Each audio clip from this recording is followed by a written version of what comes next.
میرے امام پھر بولے، کہا سب سے اولا والا ہمارا نبی. کیا کہا؟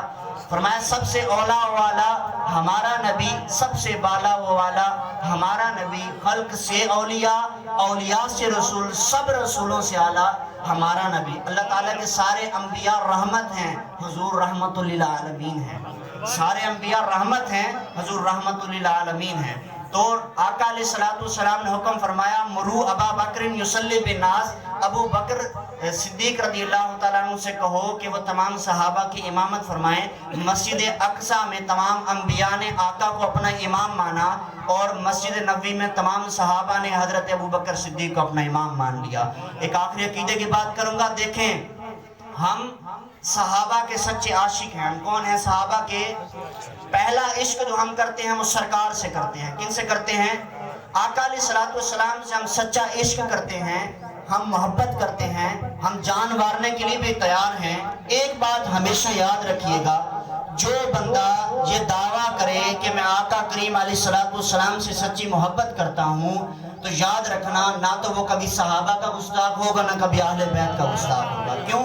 کیونکہ رسول اللہ نے فرمایا میرے صحابہ ستاروں کی مانند ہیں، ان میں سے جس کسی کی بھی تم پیروی کرو گے ہدایت پا جاؤ گے. آقا علیہ السلام نے فرمایا کہ دو چیزیں چھوڑ کر جا رہا ہوں، ایک قرآن کو تھامے رکھنا، دوسرا میرے اہل بیت کو تھامے رکھنا.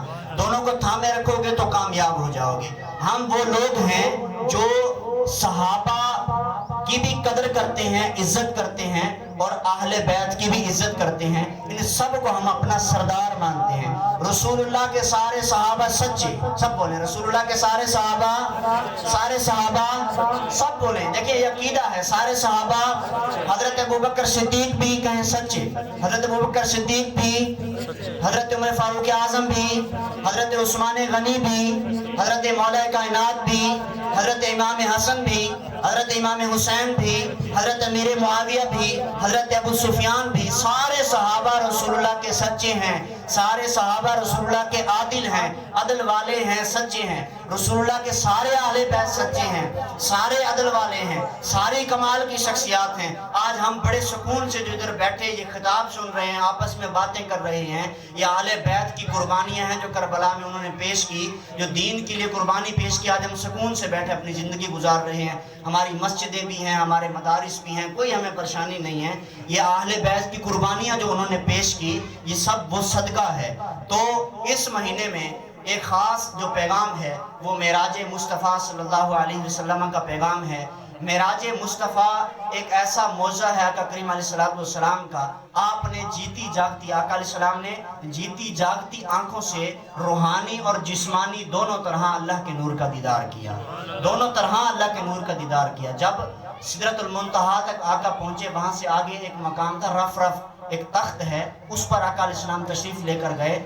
تو جب آپ تشریف لے کر جانے لگے تو آواز آئی، اے محمد صلی اللہ علیہ وسلم رک جائیے، آپ کا رب آپ پر درود بھیج رہا ہے. یہ استقبال تھا، جانے سے پہلے درود بھیجا گیا. تو درود جو ہے اسے اپنی عادت میں ڈھالیں، خود بھی سچے سچے عاشق رسول رہیں، اپنی اولاد کو صحابہ کی محبت سکھائیں، اپنی اولاد کو اہل بیت کی محبت سکھائیں. ہم وہ لوگ نہیں ہیں کبھی حضرت علی المرتضیٰ کے مقابلے میں مولا کائنات کو لے آئیں. ہم وہ لوگ نہیں ہیں مولا علی کے مقابلے میں حضرت عمر فاروق اعظم کو لے آئیں.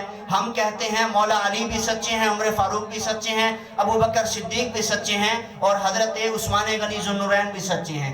سارے رسول اللہ کے باغ کے پھول ہیں. تو ہم سب کی قدر کرتے ہیں. خود بھی سچے سچے عاشق بن جائیں، اپنی اولاد کو بھی صحابہ کی اہل بیت کی سچی سچی محبت سکھائیں. اور جو معراج ہوئی، میرے امام آخری دو شعر ہیں، میرے امام بولے وہ سرور کشور رسالت جو عرش پر جلوہ گر ہوئے تھے. معراج کا نقشہ کھینچا اعلیٰ حضرت رحمت اللہ تعالیٰ علیہ نے، امام احمد رضا خان صاحب نے. آپ نے فرمایا، آخری شعر ہیں، وہ سرور، سمجھنے کی کوشش کیجیے گا، وہ سرور کشور رسالت جو عرش پر جلوہ گر ہوئے تھے، نئے نرالے طرب کے ساما عرب کے مہمان کے لیے تھے.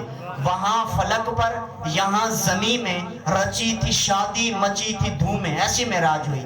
وہاں فلک پر یہاں زمین میں رچی تھی شادی مچی تھی دھومیں. ادھر سے انوار ہنستے آتے، ادھر سے نفحات اٹھ رہے تھے. اور کہا کہ تبارک اللہ شان تیری، تبارک اللہ شان تیری تجھی کو زیبا ہے بے نیازی. کہیں تو وہ جوش لنترانی اور کہیں تقاضے وصال کے تھے. حضرت موسیٰ تو تمنا کرتے رہے کہیں تو وہ جوش لنترانی ہے موسیٰ ہرگز نہیں دیکھ سکتے, کہیں تو وہ جوش لنترانی اور کہیں تقاضے وصال کے تھے.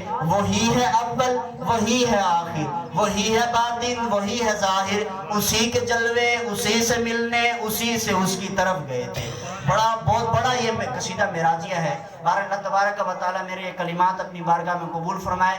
علماء کرام تشریف فرما ہیں, آپ گفتگو سماعت کریں. اور میں معذرت چاہتا ہوں, ٹائم میں نے تھوڑا زیادہ لیا ہے, بس بات جب بن جاتی ہے پھر وہ کنٹرول کرنا جو ہے, تو آپ نے وقت دیا, بہت شکریہ. اللہ کریم آپ سب کو سلامت رکھے. اللہ تعالیٰ آپ سب کو اسی سال پیارا پیارا کعبہ میٹھا میٹھا مدینہ دیکھنا نصیب فرمائے. آمین بجاہ النبی الامین وصلی اللہ تعالی علیہ وسلم. Thanks for watching. Subscribe my channel, like comment subscribe کرنا نہ بھولیے.